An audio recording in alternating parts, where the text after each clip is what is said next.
Hola, clase 9 ya de símbolos sagrados.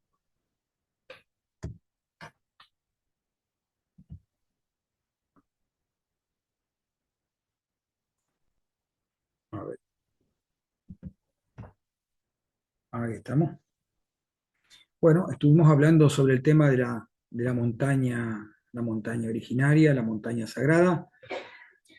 Continuamos, estuvimos hablando algo sobre el tema de los piramidiones, ¿no? Estas puntas particularmente de las pirámides y de los obeliscos, con esa forma muy particular que estaban encomendados por el dios solar, ¿no? Dice el texto, ¿no? El texto, la fórmula 587 del texto de los textos de las pirámides. Salve a ti Atum, salve a ti Jepri, el que se creó a sí mismo. Te elevaste en alto en este tu nombre de colina Benben y te desarrollaste en este tu nombre de Jepri. Eh, Recordemos el tema de Benben y Jepri. Benben era la colina originaria, que es la que estamos nombrando, ¿no? Y Jepri es esta divinidad que está representada por el escarabajo, dijimos, ¿no? Esta divinidad que corresponde al sol cuando amanece. Recordemos que había un texto que decía, soy Jepri al amanecer, Atum al errar al mediodía y Atum al atardecer, ¿no? Como manifestando esta conjunción de tres dioses que se unen para ser en realidad uno solo, pero que adquiere distintas características a lo largo del día. Era parte también de la política, el desarrollo de la política teológica de los diferentes templos y demás del antiguo Egipto, ¿no? Este hecho de tratar de poner su Dios por encima del resto, pero trabajando las relaciones entre el resto de los dioses. Por eso aparecen por ahí nombres tan complicados que están armados con varios nombres de dioses, ¿no? Por eso es el dios este que estamos hablando, el dios solar es Atum-Ra, es la conjunción de los dioses, y que se le suma Jepri, otra divinidad también. Serían como tres aspectos, terminarían siendo tres aspectos de un mismo dios. Dice, en referencia directa al dios Atum, tú que surges como el Ben Ben en la morada del Benú, en Heliópolis. Otra fórmula del texto de la pirámide. Entonces, el Ben Ben está asociado con el pájaro Benú. Dice, el mismo mito está vinculado al ave Benú, el mítico y fabuloso pájaro llamado Fénix por los griegos, que también era venerado en Heliópolis, donde se dice que se posa en el Ben Ben, en este montículo originario, ¿no? Y acá vemos un relieve en donde ahí está el símbolo del, eh, del Ben Ben, y encima está el pájaro Benú, que está representado en un principio era otra ave, pero después se instaló la idea de que era este tipo de garza real, ¿no? Dice, tú que surges como el Ben Ben en la morada de Benú en Heliópolis. Yo soy el pájaro Benú, el Ba de Ra, y el guía de los dioses en la Duat. El Ba era una componente de la personalidad cuando una persona moría, ¿no? Es uno de los tantos componentes. Nosotros tenemos una cosa muy simple porque tenemos cuerpo y alma nada más, pero ellos tenían varios aspectos de la vida, de la personalidad en la vida de ultratumba, en el cual, bueno, tenían que estar todos armonizados para que el difunto tuviera una buena vida en el otro mundo, ¿no? Entonces, dice, algunos títulos de Benú eran el que vino a ser por sí mismo, también lo mismo que le pasaba a Tum, ¿no? El señor de los jubileos, este último epíteto refería a la creencia de que Benú se renovaba periódicamente, como se pensaba que lo hacía el sol. Su nombre está relacionado con el verbo ben y significa elevarse con brillantez o brillar. Esto que comentaba, ¿no? La garza real, ¿no? ¿Y por qué este pájaro se terminó instalando como la imagen gráfica del el símbolo del pájaro Benú, porque de última es una especie de concepto, ¿no? Porque esta garza aparecía también cuando se posaba en los primeros montículos. Dijimos que el Nilo crecía, cubría todo, y cuando se retiraba empezaban a aparecer montículos. Esto era como una especie de símbolo natural de la observación que la gente podía tener en ese tiempo, y daba idea de justamente el comienzo de los tiempos, cuando Atum surge.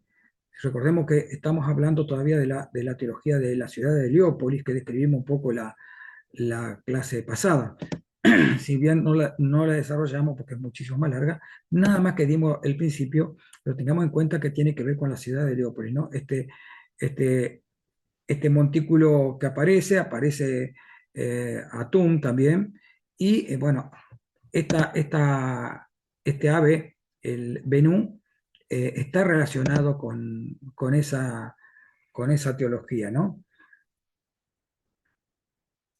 Y tiene que ver, entonces, es sinónimo de renacer, porque el sol muere al atardecer y resucita al amanecer. Y el pájaro Benú hace, digamos, tiene relación con esto también, al estar relacionado con el sol. Pasemos a otro, era como para darle un cierre a lo que veníamos hablando de la clase anterior, ¿no? Eh, Vamos a hablar un poco de la ciudad de Hermópolis, ¿no? Hermópolis es la capital del Nomo 15 del Alto Egipto. Hay que tener en cuenta que hay otras veces cuando uno se pone a buscar, hay otra ciudad que tiene el mismo nombre, ¿no? Yo aclaré un poquito allá abajo, el mismo nombre, Hermópolis Parva, que es capital del Nomo 15, pero del Bajo Egipto, ¿no? Que también está consagrada a Dios Tot, lo mismo que esta Hermópolis Magna que estamos tratando de describir en este momento, ¿no? Fue el centro principal de la acción de Dios Tot, Dios de la sabiduría asociado con la escritura, la magia, la matemática y el juicio a los muertos. Estuvimos viéndolo también la clase anterior. Eh, Su nombre era Nun y significa el número 8 o ciudad de los 8. Entonces, Hermópolis, otro punto importante que tenía una teología propia, correspondiente a otra tradición, eh, y que de alguna manera competían, pero estaban también relacionadas con el resto de las tradiciones de Egipto, ¿no? Esta particularmente proviene del Alto Egipto, un lugar alejado de Heliópolis, ¿no? En otro sector. Dijimos que Egipto eran dos países: el país del norte, que era el país del delta, con una geografía particular, y el país de la extensión grande del río Nilo, que es el que considerado como el Alto Egipto, que es el que aparece más notable, ¿no? Porque tiene esa visión de el río y el desierto a los costados. En cambio, el tema del delta, ahí proliferan los bañados, hay muchos riachos y demás, como todo delta, y hay una proliferación de la fauna, los patos y todo ese tipo de cosas.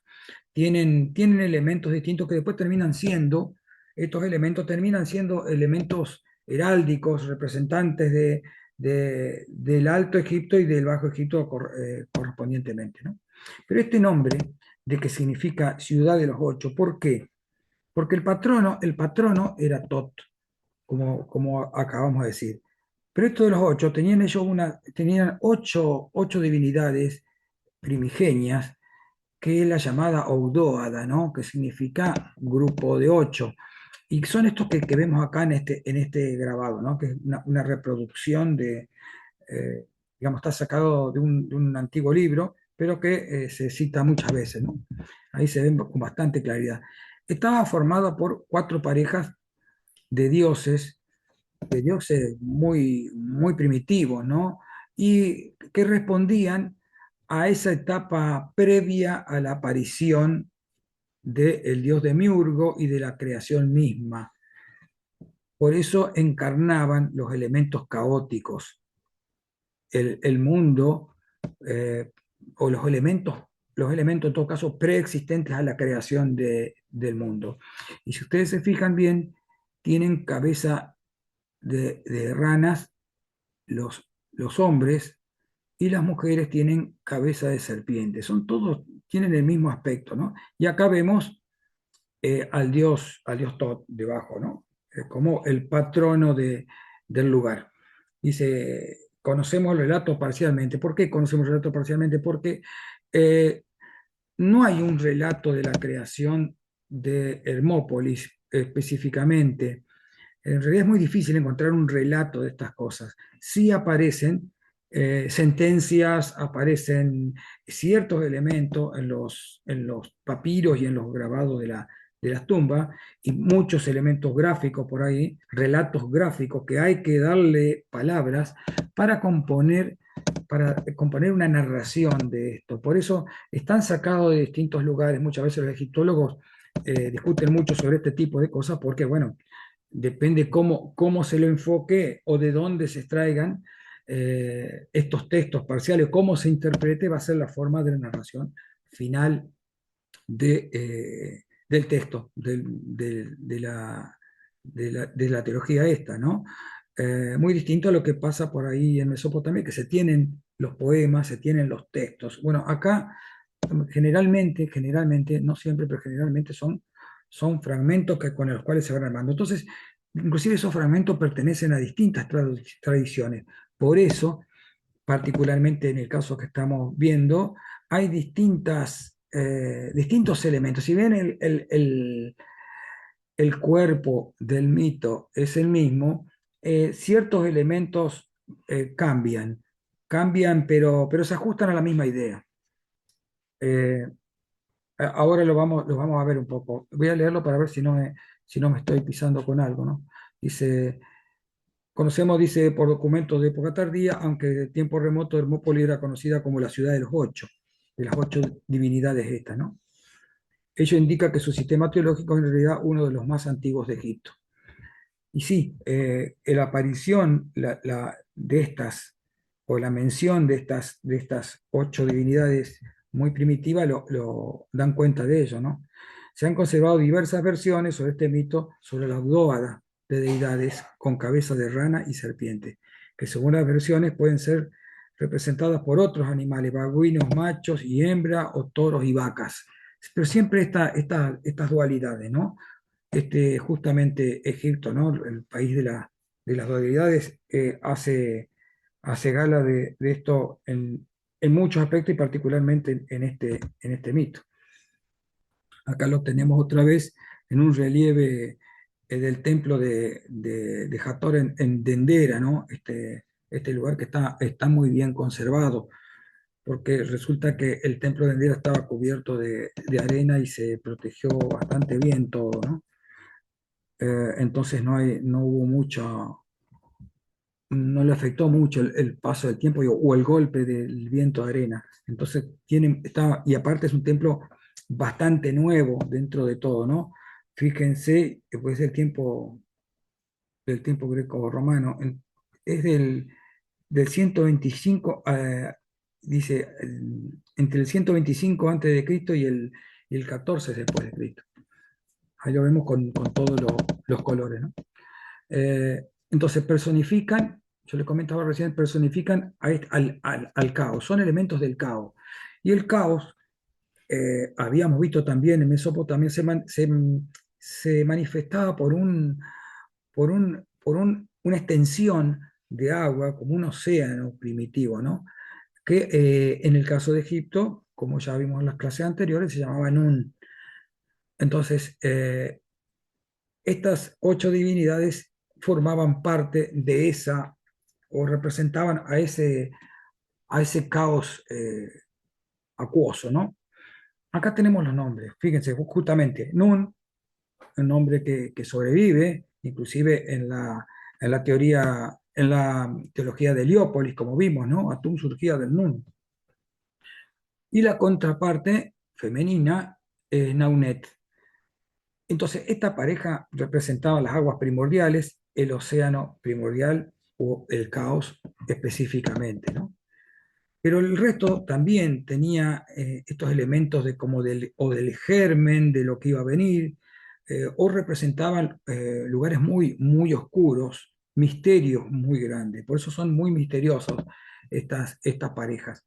Ge y Heket, el espacio infinito o lo ilimitado, simbolizada por el agua que se estanca y busca su camino, ¿no? Ke y Keket, las tinieblas o la oscuridad. Amón, que va a tener después otro desarrollo, este dios, ¿no? Ya en el reino nuevo, ¿no? Eh, Amón y Amonet, el principio de lo misterioso y lo oculto. De hecho, Amón quiere decir lo oculto, ¿no? El oculto. Bueno, dice esta última, dice en tiempos anteriores era Nia y Niat, vacío y la vida, en la determinación espacial, lo que se separa. Esto en versiones más antiguas. Pero en concreto, generalmente los textos hablan de estas parejas con estas cualidades. Entonces, dice, de la interacción y el equilibrio de estas cuatro parejas, del trabajo, de la actividad, de actividad oculta, misteriosa, inalcanzable para la razón humana de estas parejas en tiempos anteriores al mismo tiempo, ¿no? Surgió el montículo. Dice, en cuyo interior había un huevo cósmico. El tema del huevo lo mencionamos anteriormente, el huevo como parte de lo que estamos trabajando, porque lo que estamos trabajando, todo se puede reducir al tema del centro, ¿no? El centro del mundo, el lugar de la creación, el lugar donde está la montaña cósmica, el axis mundi, el huevo cósmico, el árbol cósmico, y ese vínculo, esa escalera que vincula los tres niveles. Entonces aparece el elemento del huevo cósmico. La teología hermopolitana atribuye el suceso a Tot, el patrono del lugar, ¿no? El montículo se convirtió en una isla de fuego, la que se llama a veces la isla de la Revol, ¿no?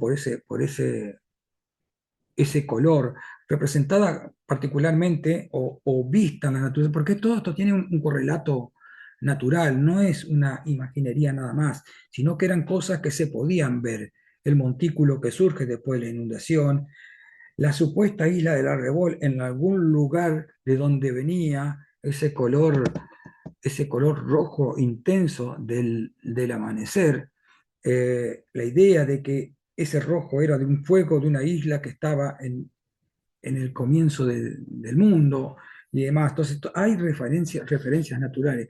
Fíjense que en Egipto no hay muchas imágenes que sean fantásticas en sí. Eh, eh, Elementos fantásticos, figurativamente fantásticos prácticamente no hay, son muy pocos los que hay. Siempre hay un marco referencial que tiene que ver, por ejemplo, con los animales, con las personas, con las actividades, con las partes geográficas, con las partes de los edificios. Todo lo que se refiere a símbolos tienen que ver con cosas, generalmente con cosas concretas. No todos, por supuesto, pero sí cosas que se podían llegar a constatar visualmente, que la naturaleza ofrecía ese respaldo de imágenes como para poder contar una historia como esta que es la del comienzo del mundo. Eh, y el huevo, dice, el huevo se fue incubando en esa isla del fuego, ¿no? Hasta que eh, hasta que salió del mismo el dios Sol Ra, divinidad creadora que trajo la luz y el orden al universo. En la versión original, dice en las versiones más antiguas, aparece mencionado que en realidad el que sale es el dios Tot que sale de ese huevo. Acá tenemos, esto que vemos acá, es, es de una escena del libro de los muertos y eh, lo que vemos, este círculo grande que vemos acá, es el montículo primigenio. Y esto que vemos acá arriba es el sol saliendo del horizonte. Ya vamos a ver ahora más adelante de qué se trata esto que está acá arriba, ¿no? y este es el Sol en el transcurso del día. Estas dos diosas que están acá representan al, al norte y al sur y están vertiendo agua, el elemento acuoso, el agua del principio de los tiempos, sobre, digamos, en torno al montículo primitivo. Estos personajes que se ven acá, muy sintetizados y que tienen elementos de trabajo de la tierra, una especie de asada para marcar surcos y demás, son los miembros de la Odóada, que están sintetizados, bueno, pero están puestos justamente, es la teología de Hermópolis, ¿no? Tienen que ver con el tema de esto de los ocho. O sea que estaría representando, estaría mostrando la salida del sol sobre el horizonte en el marco del primer sol, porque este es el montículo primitivo, el primer sol que se manifiesta y que recorre toda la Tierra para ocultarse después.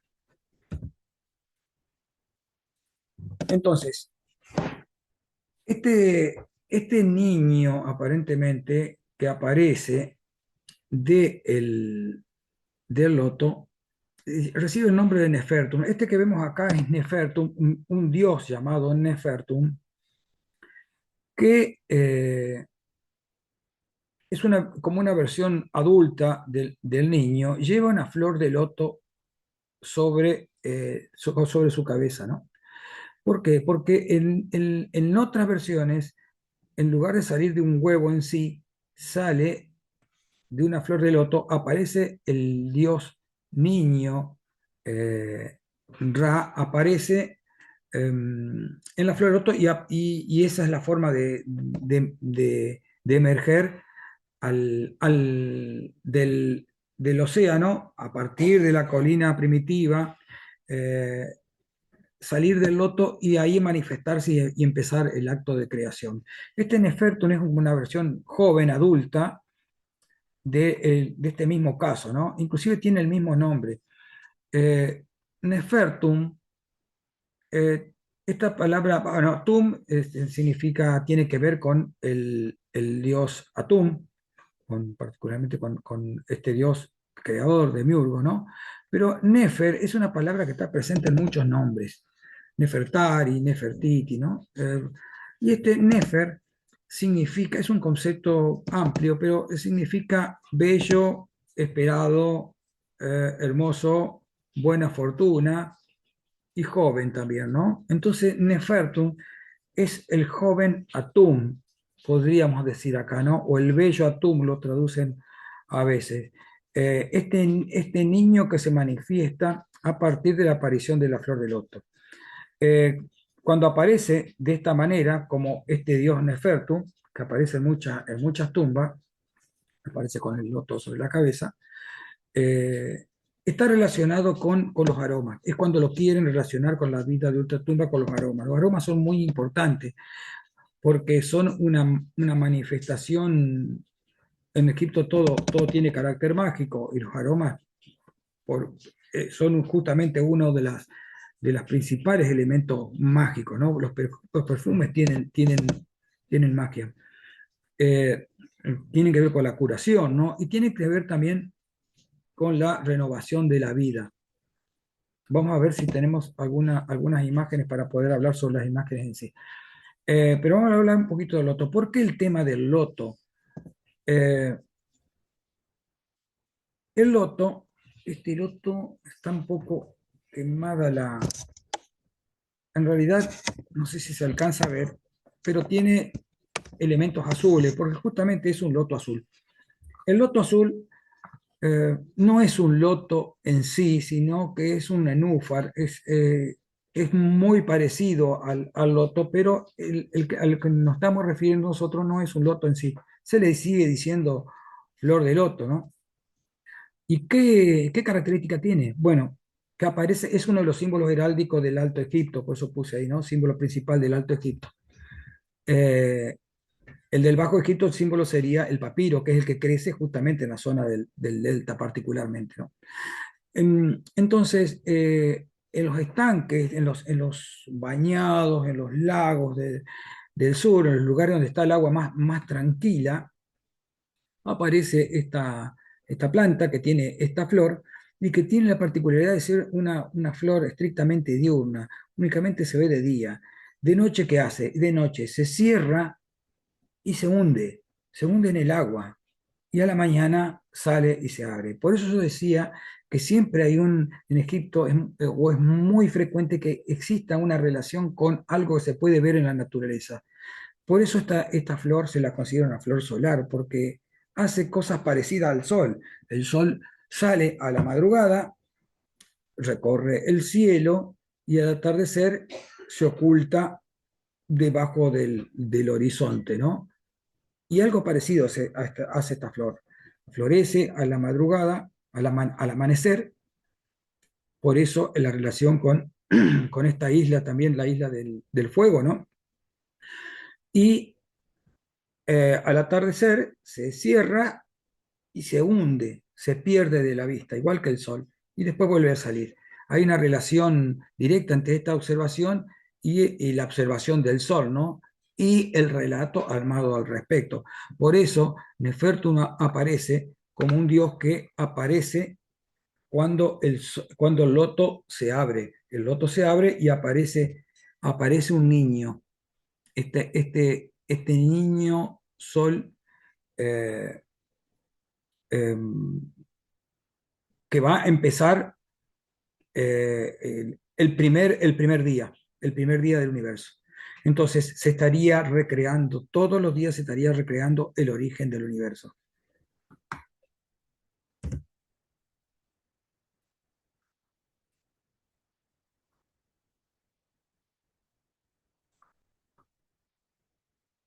Bueno, dice, el loto solía ofrecerse a los dioses como un regalo sagrado. A ver, me están apareciendo pantallas. Regalo que transmitía fuerza, vital, regeneración y juventud eterna. O sea, acá tenemos una piedra que era como una especie de intel, el templo de Mut, cerca de Karnak, ¿no? Que se rescató. Y vemos a distintos dioses y están todos naciendo del loto. No sé si se alcanza a distinguir bien, ¿no? Frente a dos divinidades que son protectoras de... Pero también se ve acá un loto, acá. Pero particularmente están sentados sobre el loto porque están surgiendo del loto, renaciendo del loto, como lo hace el dios Atum, ¿no? O el dios, en todo caso, el dios Nefertum, que es el que mencionamos antes. Dice, una serie de deidades infantiles, son niños, sobre las flores de loto que emergen del agua. Frente a esta deidad hay una mesa, bueno, hay una mesa con ofrendas y están estas dos diosas protectoras, ¿no? Pero lo que interesa es justamente que los dioses como que se hacen eco del nacimiento del dios y esta flor de loto tiene que ver entonces con la renovación de la vida y particularmente con la renovación de la vida en el otro mundo. Entonces, acá vemos, ¿no? A Horus surgiendo de un loto, porque hay una relación, se estableció una relación entre Ra, entre el dios Ra, el dios Sol Ra, y Horus. Ra es el dios Sol y Horus es el dios del cielo. Entonces, hay una relación como una especie de totalidad que resulta de la unión de estos dos dioses, ¿no? Dice, otra versión del mito hermopolitano explica que del caos acuoso surgió una flor de loto, esto que estábamos diciendo, ¿no? Que sustituiría o complementaría la idea de la tierra emergida en el agua. O sea, de alguna manera se está haciendo, sería como una alegoría o una analogía con la tierra emergida, con el montículo, ¿no? Entonces sería el loto que sale del agua, se abre y de ahí sale el niño. ¿Por qué sabemos que es un niño? Bueno, hay formas de saber, ¿no? Primero, por este dedo acá. eh, cuando los griegos visitan Egipto, quedan fascinados con todo este tipo de cosas y ven esta imagen que está con el dedo acá en la boca y lo toman como si fuera un dios del silencio, cosa que es una deformación total. En realidad tiene el dedo en la boca como que se chupa el dedo. Eso significa que es un niño. Y por otra parte, se sabe que también que es un niño porque tiene una trenza de costado. Los niños se representaban, porque tiene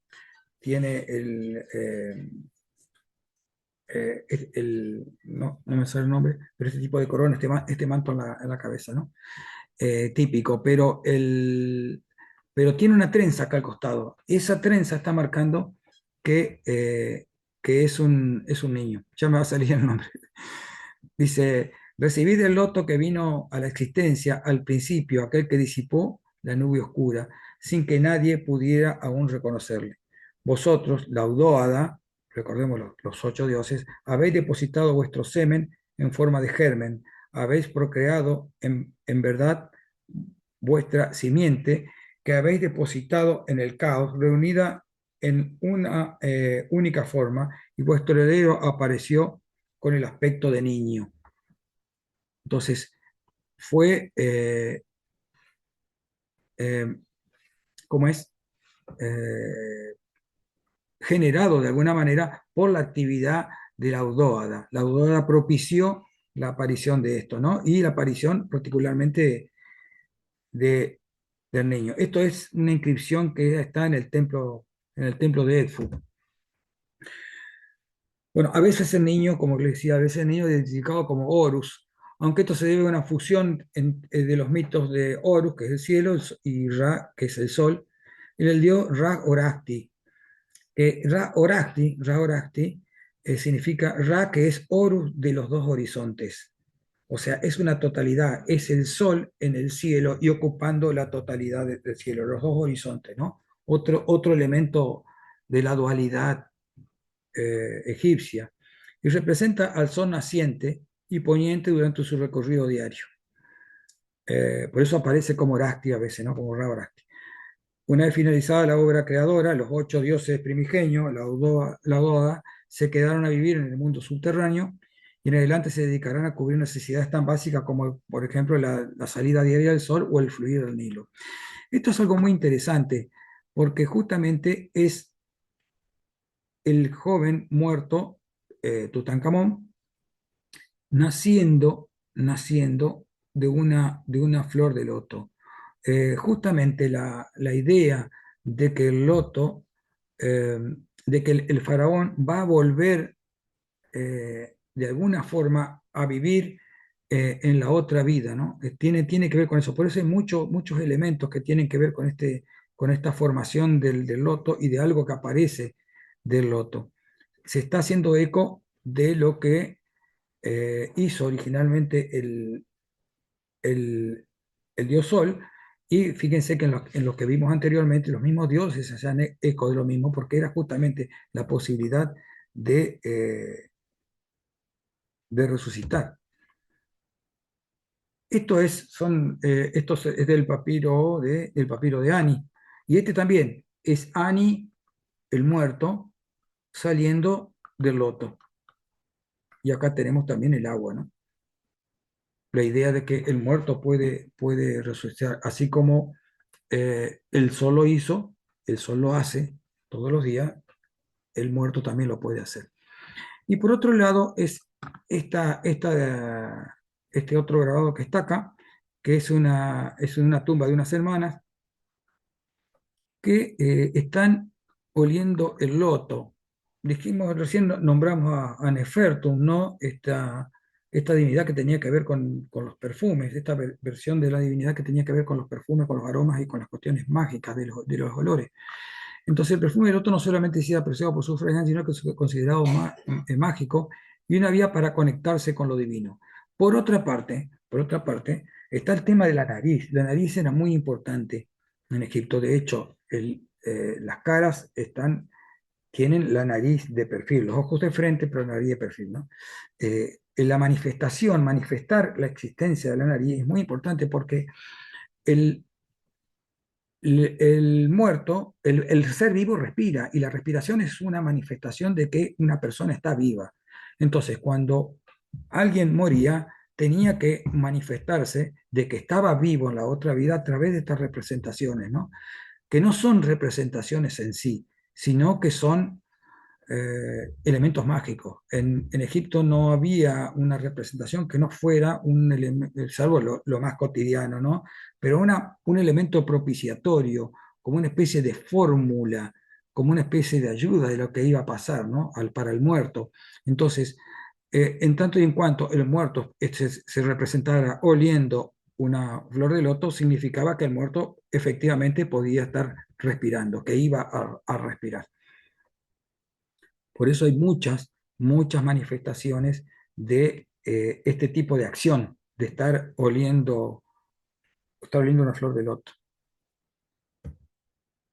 Bueno, acá tenemos a Nefertum como lo habíamos descrito, ¿no? Acá tenemos, ¿ve? Es un, este sería Nefertum o Ra Horasti, como lo habíamos nombrado antes, ¿no? Este oro de los dos horizontes. Acá tenemos la flor de loto, tenemos el niño. Acá ven que esto que está acá al costado, que parece, parece un signo de interrogación, ¿no? Con todos los elementos de poder, ¿no? De poder faraónico. Eh, tenemos esto que está acá, es la trenza del costado. Eso significa que es un niño. Tiene el disco solar y tiene el ureos arriba como elemento de protección que va generalmente con el disco solar. Eh, dice, cuando los pétalos del loto se abrieron, revelaron un escarabajo. Eso cuenta una de las versiones. Luego se transforma en niño pequeño que llora y se convierte en Nefertum. Esta idea también, ¿no? Acá se está chupando un dedo también. Eso indica que es un niño. Eh, Jarsontus es otro, el dios Horus particularmente tiene muchas formas en función de qué aspecto del poder de este dios se quiere manifestar. Por eso van a ver que tiene muchas versiones. Este Jarsontus es uno, ¿no? Que quiere decir Hor es Horus, Sematawi. Este Sematawi tiene que ver con las dos tierras. Por eso se le llama Horus que une las dos tierras. El Sematawi, vamos a ver si lo podemos ver después más adelante, es un símbolo muy característico particularmente del Reino Nuevo. Aparece muchas veces representado, ¿no? Es un símbolo simétrico que representa las dos tierras. Y bueno, hay múltiples manifestaciones, particularmente en estos templos de Luxor y Karnak. De todas maneras, cuando aparece como Jarsontus, este Horus, tiene que ver con esta idea de totalidad a partir de la unión de las dos tierras, del Alto y del Bajo Egipto, como si fuera un solo país. Por lo tanto, es símbolo directo también del poder faraónico, porque el faraón justamente lo que era faraón porque había unido el país. Recordemos que cuando el faraón perdía poder, eh, todo se disgregaba, cobraban importancia los poderes locales o había alguna invasión, por ejemplo, que tomaba el poder en una parte del país y demás, eh, y esto se disgregaba, esa unión del país se perdía. Entonces, la unión del país estaba representado también por estaba representado en varios aspectos, pero uno de los aspectos que era representado era a través de este Shematawi. Por eso, este es Horus en su capacidad de unir a todo el país. Simboliza la unidad, la creación y el renacimiento cósmico. Acá lo vemos a Horus con las dos plumas y el disco solar en su vínculo también con el dios Ra. Y esto no sabía si ponerlo o no, pero bueno, es la oportunidad de mostrarlo. Seguramente alguno lo ha visto, ¿no? Eh, en una época estuvo muy de moda la difusión de esto. Esto está en Dendera. en una capilla, justamente en la capilla de Jarsontu. Eh, y ha pasado a la popularidad, en su momento pasó a la popularidad como las lámparas de Dendera.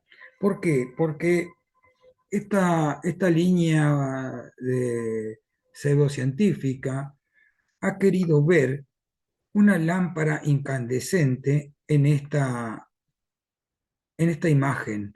Eh, Habían aparecido en su momento un elemento muy curioso en Mesopotamia, que eran las pilas de Bagdad. Las pilas de Bagdad eran un recipiente eh, que tenía un recipiente de cerámica, y al lado habían aparecido unos, un cilindro, yo creo que era un cilindro de cobre y una barrita de hierro, una cosa así. La cosa es que si uno ponía una cosa dentro de la otra y le ponía jugo de uva, podía lograr pequeña cantidad de electricidad. Entonces, este grupo de pseudocientíficos, de gente que imaginó, y encima estaba la pregunta cómo se hacía para iluminarse adentro. Entonces crearon esta idea de que en la antigüedad existía la electricidad y que se podían iluminar. Pero es una fantasía, no tiene ningún sentido, porque no hay ningún tipo de pruebas de este tipo de cosas, ¿no? Eh, Son tanto la pila de Bagdad como esto, es lo que se llama pareidolia, un fenómeno que ya lo hemos visto, lo hemos mencionado varias veces, ¿no? Cosas que se parecen, pero desde nuestra perspectiva, no significa que ha sido concretamente así.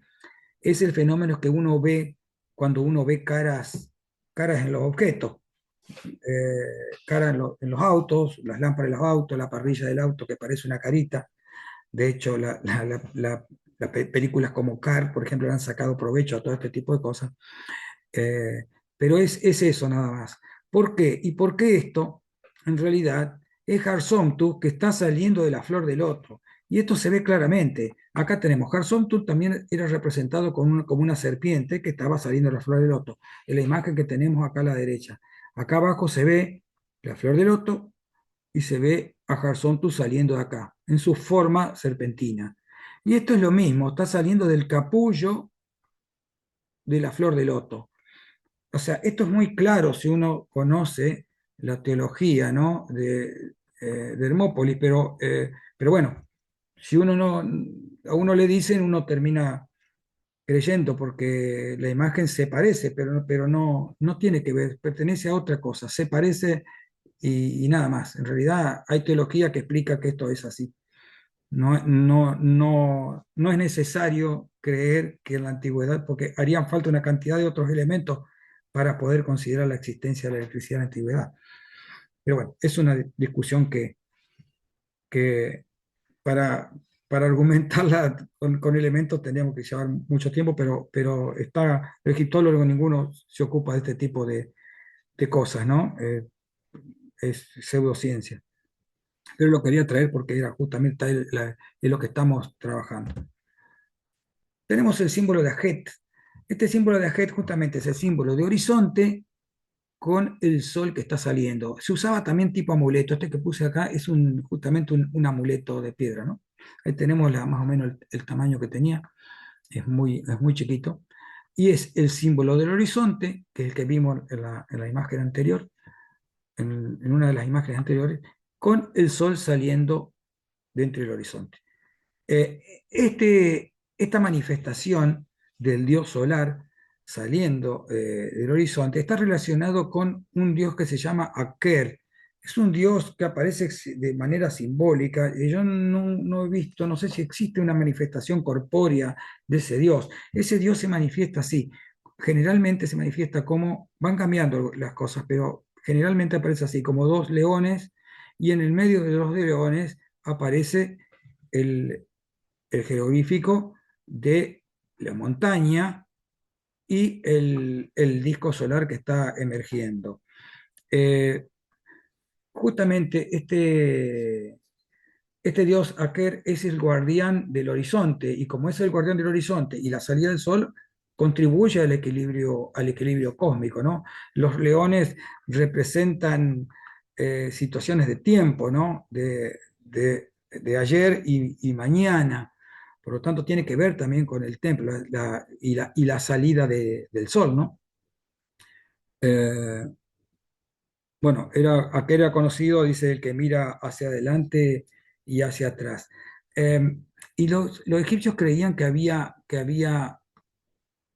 dos picos de montaña, uno a cada lado del Nilo donde se sostenía el cielo. Entonces está todo vinculado, el cielo, la salida del sol y este tipo de conjuntos que marcan también una simetría, como decíamos, ¿no? Una dualidad. Horizonte este, horizonte oeste, lado izquierdo, lado derecho al Nilo, la tierra de los vivos, por donde sale el sol, la tierra de los muertos, por donde el sol se pone. Dijimos que la mayoría de las tumbas estaban, la gran mayoría de las tumbas estaban en el lado de la margen izquierda del Nilo, al lado occidental del Nilo, porque ahí es donde se ponía el sol.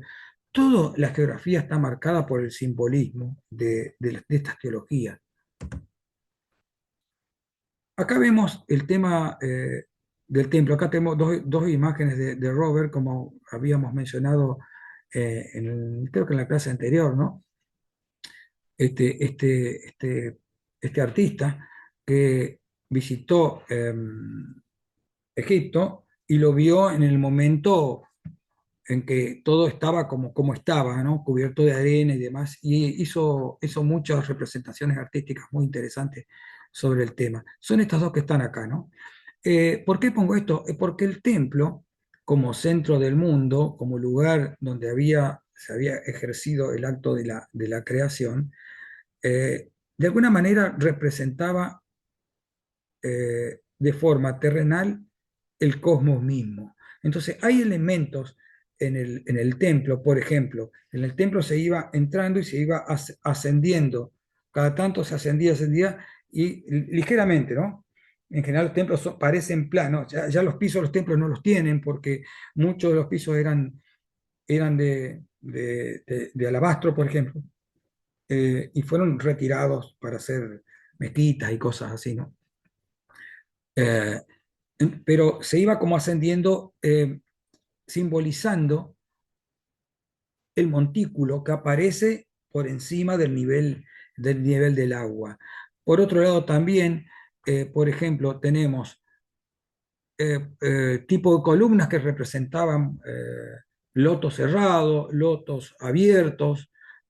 Particularmente los lotos abiertos eran la más alta porque recibían la luz del sol y se veían así.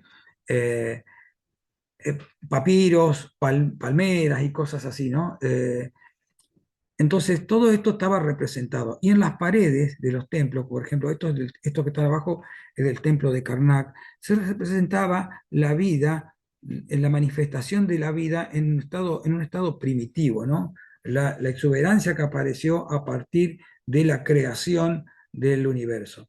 Por otro lado, el lugar más oscuro y al que solo podía llegar el faraón o el sumo sacerdote, donde estaba la estatua del dios al que se veneraba en ese templo, el Naos, es esto que está acá, es el lugar más recóndito, más oscuro, justamente representaba el estado universal del primitivo, de lo oculto, de lo misterioso, de lo original.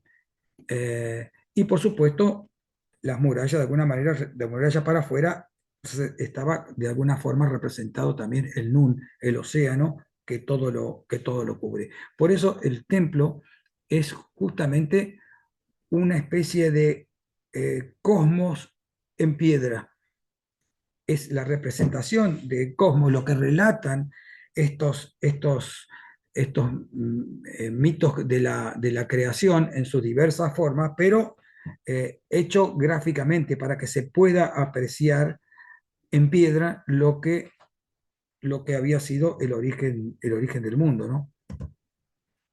Entonces acá vemos el jeroglífico del horizonte con el sol que está saliendo y vemos los pilonos. Estos pilonos son elementos que no son propiamente de Egipto, pero sí fueron adquiridos, llegaron, digamos, como gran idea de construcción para el Reino Nuevo. Son muy comunes. justamente estaría, esta idea estaría simbolizando esto, ¿no? Estas dos montañas y el sol que sale entre estas dos montañas. Eh, por eso dice, el pilono era una torre de vigía simbólica contra la fuerza del desorden, este simbolismo grabado en la misma estructura del templo, ¿no? Un jeroglífico horizonte tras el que se ocultaba el sol cada día, reforzando así el simbolismo solar del templo.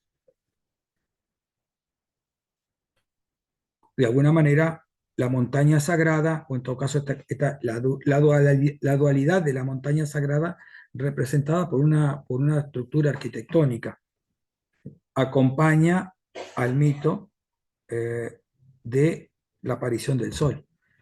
Entonces, acá vemos la salida del sol en el solsticio de invierno en el templo de Karnak. Pero ¿qué pasa? Eh, Sabemos que existe la precesión de los equinoccios y esto va variando, hace variar la salida del sol, ¿no? Que vimos en la clase pasada, hablamos un poco de astronomía y dejamos por lo menos presente esta particularidad, ¿no? Por lo que el sol aparece acá, esto está visto desde el frente hacia el final del templo, ¿no? Eh, Dice salida del sol en el solsticio de invierno en diciembre del 2006. Estamos hablando del hemisferio norte, ¿no? Eh, el fenómeno habría sido con mucho más exacto hace 4.000 años, cuando el templo fuese alineado por primera vez, ¿no? Hablamos también de la alineación de los templos, ¿no? Entonces, seguramente el sol tendría que estar acá. En el momento de que se alineó el templo, se alineó de tal manera y se construyó de tal manera, los elementos del templo se construyeron, que el sol seguramente salía por acá, contribuyendo a esta idea, reforzando y con ese intento de seguir manteniendo el equilibrio cósmico a través, no solamente una representación, sino una manifestación del equilibrio cósmico. Había que hacer las cosas así para mantener el orden establecido por los dioses y evitar el retorno del caos. Bueno, hasta aquí la clase de hoy. Espero que estén muy bien. Nos vemos en la próxima. Saludos para todos.